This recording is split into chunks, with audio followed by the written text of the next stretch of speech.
Yo, what is going on, guys? And welcome back to 365 Analytics. And today we are back with another video. It's been a few weeks now. The last time we posted was my playoff predictions. We missed divisional weekend picks, but we are back now. I posted my picks on the community tab. I went 3-1 this past weekend. And we are back today. It is Thursday. I'm going to put this up right after I edit it and record it because I got to hit the road soon. I am leaving very, very soon. But today, basically, I'm just going to recap the divisional round games. I'm going to go over what happened, what I thought about them. And then I'm going to talk about all the coaching changes, the carousel, and all the different hirings that have happened in the past few days, what I think about them, and how I think they're going to impact the new teams. And I'm going to preview the conference championship games. We have two games on Sunday, 3 o'clock and 6 o'clock, the NFC and AFC championship games. And I'm going to pick them. And if you guys have seen my videos, I bet you know my picks for them. And we'll talk about that more after. But we're going to get right into this. If you guys enjoy, please like, subscribe. That would all be greatly appreciated. Turn on notifications if you like. And yeah, we're back. I've been sick the past few weeks. I had a busy first week. I had a lot to do initially, the week of divisional round. I was pretty much busy all week. Saturday morning, I had to do stuff before the games, and then the games happened, and it was like, oh, and then this past week, I got sick, and here we are now towards the end of the week. Now we're gearing up for the divisional weekend. It's Friday tomorrow, but yeah, we're getting there. So first of all, I'd like to recap the games more than anything, the recap the divisional games. So first of all, the first game of the weekend was Texans Chiefs. Not much to say about this one. Kansas City, the expected winner won. I picked the Chiefs in this game. They won. A lot of ref ball, people, a lot of controversial things happened. CJ Stroud got sacked like 8 times. There was just a lot of ref ball. Mahomes took a few hits.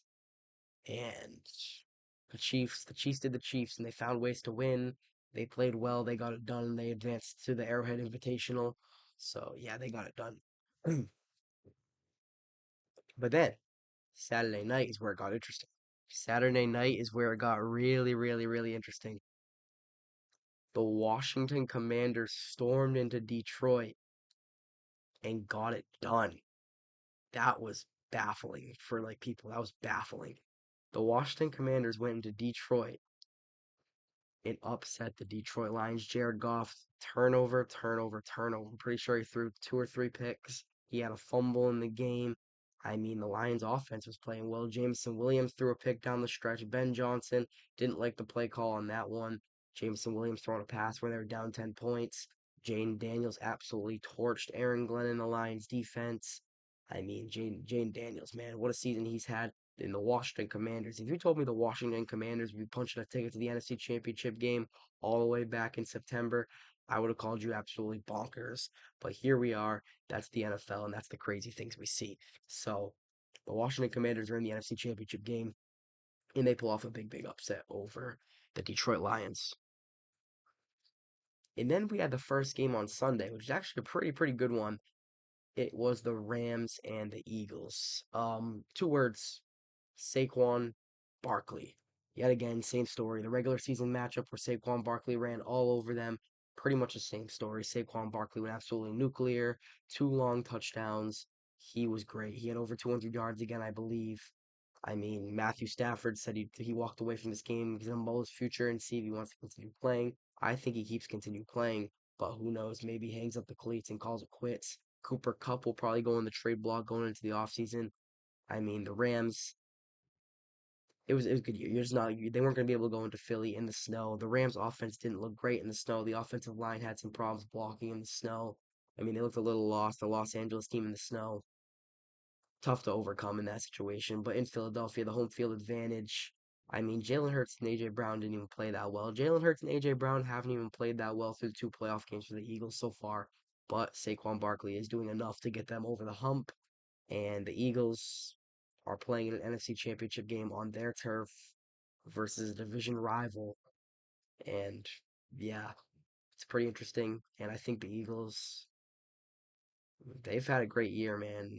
I can't say I didn't expect it because I did. We'll talk about that more after. But yeah. And then the final game of the weekend was the Baltimore Ravens and the Buffalo Bills. This one, there's a lot to talk about from this one. Obviously, this is the most hyped up game of the weekend. CBS prime time, 6:30 p.m. on Sunday night. This game ended with a final score of 25-27.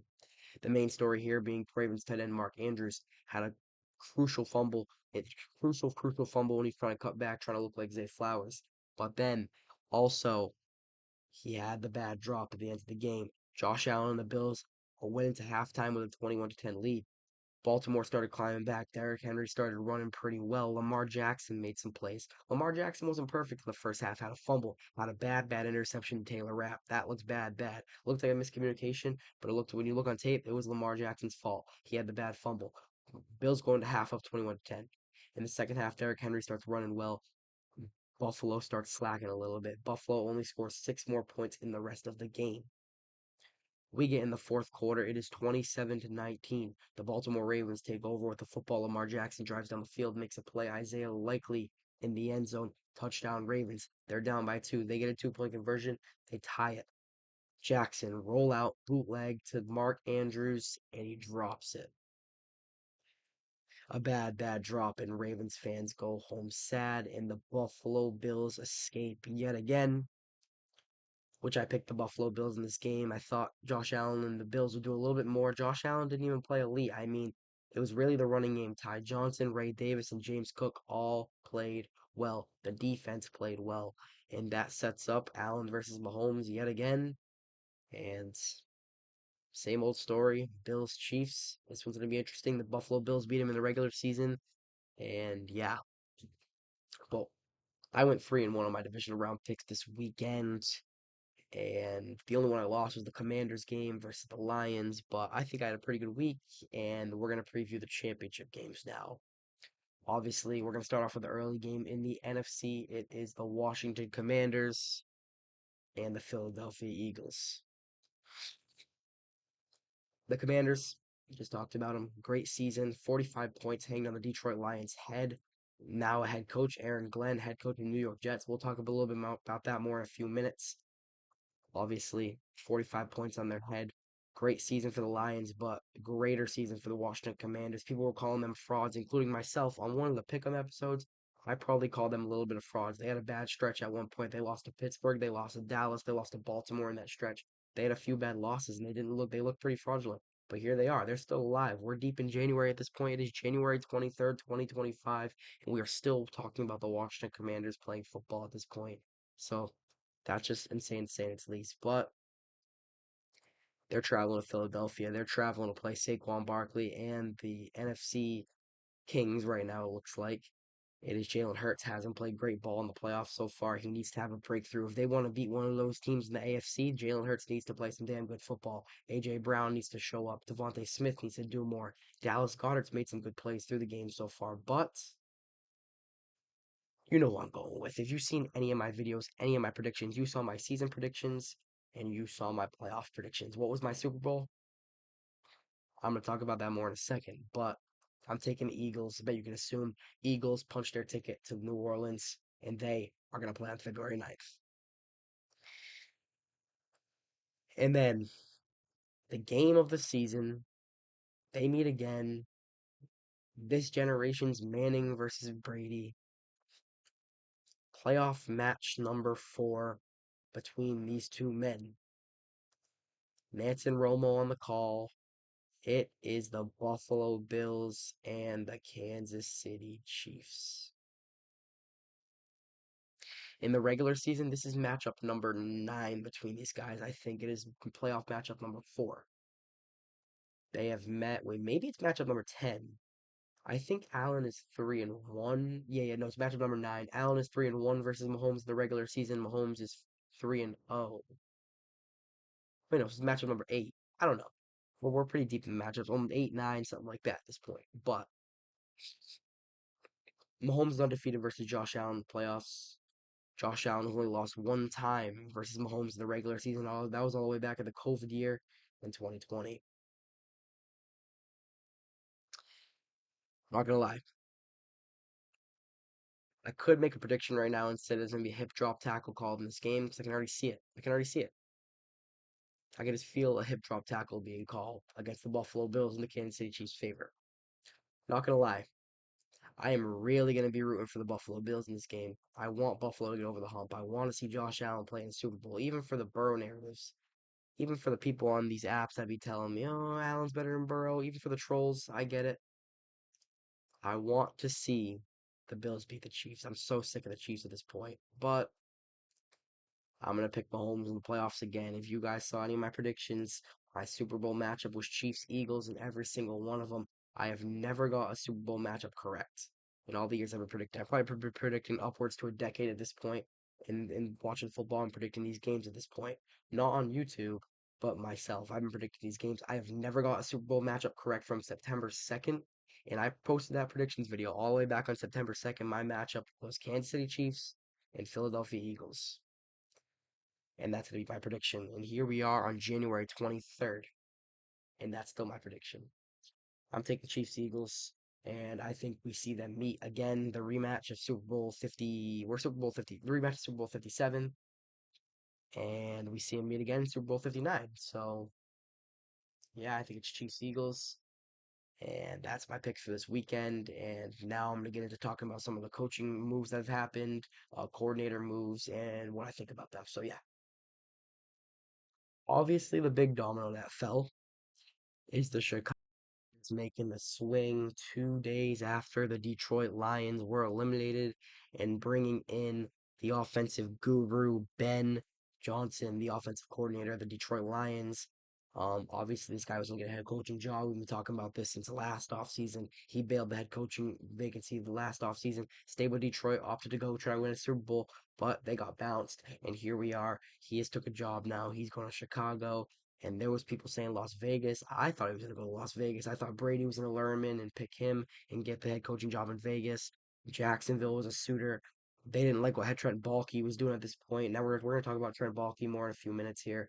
But obviously, Chicago was the one to lure him in and swing him in. Obviously, a slam dunk hire, home run hire, not much else to say. Caleb Williams brought him in, and Caleb Williams gets his guy. Ben Johnson's the Bears. Lou Anarumo to the Indianapolis Colts. Obviously the former Bengals defensive coordinator. I watched him for a few years here, and Lou's a good guy. Lou's a good guy, great football coach. He can coach them. He can coach them dogs. Not gonna lie, I don't like the fit. I don't like the fit at all. I'm not a fan of the fit. Um, Shane Steichen obviously likes it. It's a good hire. He's a good football coach. He can coach some men really well, but I would have liked the Atlanta Falcons fit so much better. Obviously, Atlanta brought in Jeff Ulbrich a few days ago before the divisional rounds, and that's who they opted with. But I would have liked the Lou Anarumo fit in Atlanta so much better. He opts for Indianapolis, short trip, state to state from Cincy to Indy. But Indianapolis gets their guy. Happy for Lou. Nothing wishing nothing but the best to that guy. But yeah, Lou to the Colts. Josh McDaniels is back in Foxborough, the expected move since Mike Vrabel became the head coach. This is now his third stint in New England, and he is back. He coached Brady, he coached Mac Jones, obviously got the Raiders job after Mac Jones' 2021 rookie season. Then the Raiders thing fell through. He got fired, Antonio Pierce took over. But Mike Vrabel's there now, and Josh McDaniels is the guy. He's the guy here now, and they hired him as OC and Terrell Williams, Lions defensive line coach, as DC. Mike Vrabel has his staff filled out now, and let's see how it works out. Not a hiring, but a really alarming thing to keep watch of. Brian Schottenheimer, the Cowboys have two different interviews with him at this point. They brought him in for a first interview yesterday, and today he came into Dallas for a second 5 hour interview. This is the Dallas Cowboys offensive coordinator. Jerry Jones reportedly really likes him. And man, this would be a terrible hire. This guy has had plenty of OC jobs. He's been terrible as offensive coordinator in certain spots. He's coached for the Jacksonville Jaguars. He's coached on some good Seahawks teams. He's coached on a lot of different teams. He's had good stops. He's had bad stops, and I could not say I would hate this hire. I would hate this hire. This would be one of the worst hires I've ever seen, and one of the most downed I've looked on a hire before. So yeah, Scooter Magruder says it perfectly down there. I would not like this hire, but we'll see how this goes. Aaron Glenn is a New York Jet. The Jets have found their new guy at head coach. It is the ultra elite motivator, Aaron Glenn. Obviously had some ups and downs. Um, I'm I'm on the fence about about this hire right here. I mean Aaron Glenn, obviously great leader of men. Can't say enough about him. He can coach some football teams. He's a great leader of men. He's already constructing a staff. He's ready to go. One little skeptical thing I have though, has he ever really had an elite unit in Detroit? Has he ever had an elite unit? He's never really had an elite unit. The Lions defense, as good as they've been. Obviously, they've reached the pinnacle of NFC championships. They were the number one seed this year in the NFC. Obviously, we know all of that. We know all of the injuries they went through this year. But has he really ever had a solidified top 10, top 5 unit in the NFL? Even with the Lions NFC championship appearance last year, we had some questions about their pass defense. We had some questions about their team as a whole. So, I don't know. I'm on the fence about this hire. I don't hate it though. Jets got their guy. This guy can be an elite football coach, or I could see this totally swinging and missing. But Jets get their guy. I'm happy for them. Aaron Glenn to New York. Al Golden is your new Cincinnati Bengals defensive coordinator. Not gonna lie, I'm on the fence about this one too, and this is my own team right here, so you can't say I'm biased. I'm on the fence about this one too. Oh, I don't hate it. I don't hate it. I said it's not my option A. It wasn't my option A, number one. It wasn't my option A, but it's also not my option Z. I mean, they interviewed two other guys. My biggest problem was the process to get here. They interviewed only two other guys. They interviewed Raiders defensive coordinator Patrick Graham, and they interviewed Patriots defensive coordinator Marcus Covington. Al Golden, obviously coming off the national championship loss to Ohio State. He's the Notre Dame defensive coordinator. Wasn't a good showing in the national championship, but that's not really why I'm up in arms about this. I'm not really up in arms. I'm glad Al Golden, welcome to Cincinnati. I'm happy to have him. He'll dial up a lot of blitzes, a lot of man coverage. Bengals defense will have some new identity. He'll be able to develop players better than Lou did. I still think it was worth firing Lou. I like some new blood in the room. Maybe Jerry Montgomery already recruiting. Brought in Jerry Montgomery as the defensive line coach. Scott Peters is the new offensive line coach. That's not obviously not Al Golden hiring, but they're filling out the coaching staff now. But I don't know. I'm happy about this. I'm not gonna lie. I would have preferred Patrick Graham because Patrick Graham has had some perennial defenses. He's coached some good Giants defenses. I mean, he's one of the most respected coaches among the league. And I'm not gonna say I wouldn't have preferred Patrick Graham because I would have, but he's still in the running for the Jaguars head coaching job and all that. So, Al Golden, welcome to Cincinnati. Happy to have you, and let's roll. And the last thing, because I have a decent amount to say about it, is the Jaguars fired defensive coordinator, general manager Trent Baalke. Obviously the right move, the correct move, no problem with it. The problem is this needed to happen 3 weeks ago. It is 3 weeks too late. Shad Khan pulled the trigger at now, which is kind of odd. Liam Cohen, Bucks offensive coordinator, said no to the Jaguars job. He didn't like what they were building, obviously, and he extended with the Tampa Bay Buccaneers. He's going to be their offensive coordinator for at least another season. He'll probably get some more head coaching looks next offseason. Then we talk about Ben Johnson, obviously, rejected the Jaguars as well. He is now the Chicago Bears head coach. So Shad Khan saw the elephant in the room and pulled the trigger on Balky. The Jaguars are just a mess. Obviously, the right decision, but it's 3 weeks too late, and now you're late in the coaching carousel, and you're looking between Robert Saleh, Joe Brady, and Patrick Graham. None of them being elite candidates. Joe Brady could be a good candidate. A lot of people say he's a young Sean Payton, and he's a young offensive mind, but yeah, right move, a little too late. And the last thing that I want to talk about, the NFL honors announced their finalists for MVP and a bunch of other awards on the 2024 season. We're just going to give a quick rundown on all of them and what I think about them and who I think is going to win it before we end the video. But obviously, the MVP award, it's down to two guys at this point, but there's five finalists. So Josh Allen, Buffalo Bills quarterback, Saquon Barkley, Eagles running back, Joe Burrow, Bengals quarterback, Jared Goff, Lions QB, Jackson, Baltimore Ravens quarterback. Not gonna lie, I think Josh Allen's gonna win it this year. I think Josh Allen's gonna come home with the MVP award. I think my vote will go to Lamar Jackson. I think he did more. I think he had a better season. Obviously, the regular season, it's a regular season award. The awards were already voted on, but I think Josh Allen's going to bring that hardware home. Shout out to Burrow. Burrow's in the finalists. We've had a lot. Bengals had a lot of finalists this year. Also shout out to Saquon Barkley. The year he had, just not a running back award. Pretty disappointing, but with the year he had, because he had a great year. But yeah, talk about defensive player of the year. We have some interesting names in this one because if you told me that these names would be in at the beginning of the year, I'd be kind of thrown back. Zach Bond, first year in Philadelphia. Shout out to that guy. Amazing year as a linebacker coming over from New Orleans, balling out. Miles Garrett, amazing year. Trey Hendrickson, the NFL sack leader. Patrick Surtain, Denver Broncos cornerback, and TJ Watt, Pittsburgh Steelers linebacker. I think it's gonna go Patrick Surtain here. Patrick Surtain's gonna win this award probably. Outstanding year as a corner, best cornerback in the league all year long, the best player on the perennial Denver Broncos defense, led by Vance Joseph. Not gonna lie, call me biased all you want. My vote will go to Trey Hendrickson here. The year he had on the terrible, terrible Bengals defense, the unit around him, zero pass rush help, still led the NFL in sacks, had 17 and a half. But I mean, you just can't argue Surtain. Surtain's gonna win it because he's a playoff team. And congratulations to all these candidates, all amazing years. Nothing but great things to say. Offensive player of the year. This one's a slam dunk. It's gonna go to Saquon Barkley here. But shout out to all these gentlemen. Joe Burrow, obviously, Jamar Chase, Triple Crown winner.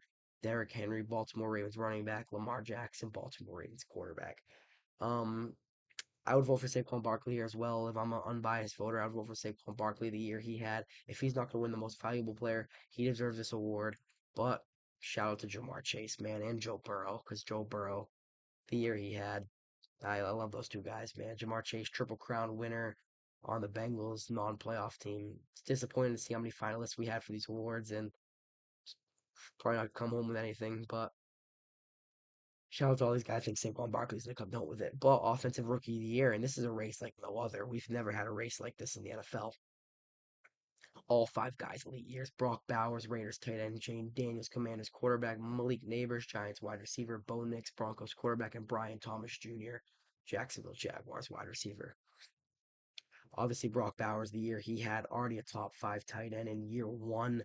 I mean, this guy's already elite, one of the best tight ends in the National Football League after his rookie year. Jane Daniels, what he did, one of the best rookie quarterback seasons we've ever seen, arguably the best. Malik Neighbors, 1,000-yard wide receiver as a rookie in New York with Daniel Jones, Tommy DeVito, the quarterback carousel that they had. Bo Nix bringing his team to the number seven seed in the AFC in year one and Brian Thomas Jr. and 1,000-yard receiver with Mac Jones and Trevor Lawrence and the dysfunctional Jaguars. I'm not gonna lie, a lot of these guys would have won it in different years. This one's gonna go to Jane Daniels, no doubt, though, and that would be my vote with the year he had. The Washington Commanders are now in the NFC Championship game, and he had an amazing regular season. It would go to Jane Daniels. Defensive Rookie of the Year, we had five good guys here. Cooper DeJean, Braden Fisk, Quinyon Mitchell, Chop Robinson, and Jared Verse. Shout out to the Eagles for drafting both rookie cornerbacks there. My pick for the awards at the beginning of the season, my pick for Defensive Rookie of the Year was actually Quinyon Mitchell. And that's honestly not a bad pick. Quinyon Mitchell to win the Defensive Rookie of the Year, and I can't pick it because I don't think it's gonna happen. I think this one's gonna go to Jared Verse here. Obviously, elite year. Jared Verse, I think he almost had double digit sacks. I think he had 8.5 or something like that. Just an amazing year from him. Already a perennial pass rusher in this league. Quinyon Mitchell, though, shout out to him. He'll probably be second. Cooper Jean had a great year. Braden Fisk. Shout out to the Eagles and Rams with the combos that they drafted. But Chop Robinson basically being a five here. And he had a very underrated year. Now, not many people talk about Chop Robinson. Very underrated year, but yeah. Then we have comeback player of the year, Joe Burrow, Bengals quarterback, Sam Darnold, Vikings QB, J.K. Dobbins, Chargers running back, Christian Gonzalez, Patriots cornerback, and DeVar Hamlin, Buffalo Bills safety. First of all, shout out to Hamlin. Obviously, all the things that happened could have won it last year. He's in the running again this year. Shout out to Christian Gonzalez, one of the most underrated players in the entire National Football League. Shout out to Dobbins coming back from all the gruesome injuries he had, coming in a shiny new offense and producing. But realistically, it's going to be one of these two gentlemen right here. Sam Darnold coming back from being horrible, basically. Went to the Kevin O'Connell offense, had an elite regular season in Minnesota, led them to a 14-3 record.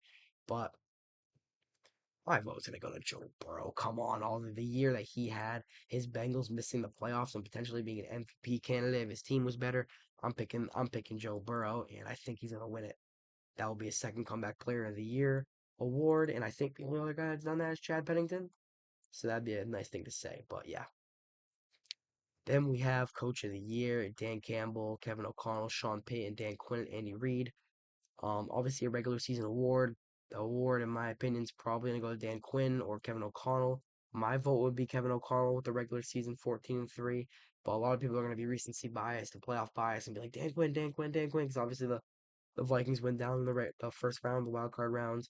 But my vote will go to Kevin O'Connell, and I think it's gonna go to Kevin O'Connell. So, yeah, shout out to all these guys, but give me Kevin O'Connell. And then the assistant coach of the year, Joe Brady, Vic Fangio, Brian Flores, Aaron Glenn, and Ben Johnson. Um, I mean, it could be one of the Lions coordinators you could pick. Joe Brady, hot name on the coaching market nowadays. Vic Fangio, Eagles defensive coordinator. Eagles had the best defense in the league this year statistically. Flores, all that he did, not getting enough head coaching looks in my opinion. But I think through Ben Johnson, all the trick plays that he produced, the bundle Ruski, stumble Ruski, fumble Ruski, whatever, all the trick plays that he does, the offensive lineman passes, and all the crazy things that he does, I think it's gonna go to Ben Johnson, and that would be my vote, and I think he's gonna win it. So yeah. So that's gonna do it for this video. If you guys enjoyed, please like, subscribe, and I'll probably see y'all next week or the week after to preview the Super Bowl, and we're gonna have some fun. I predicted the Chiefs Eagles from all the way back on the jump in August and September, and yeah, that's it. And I'll see y'all next time.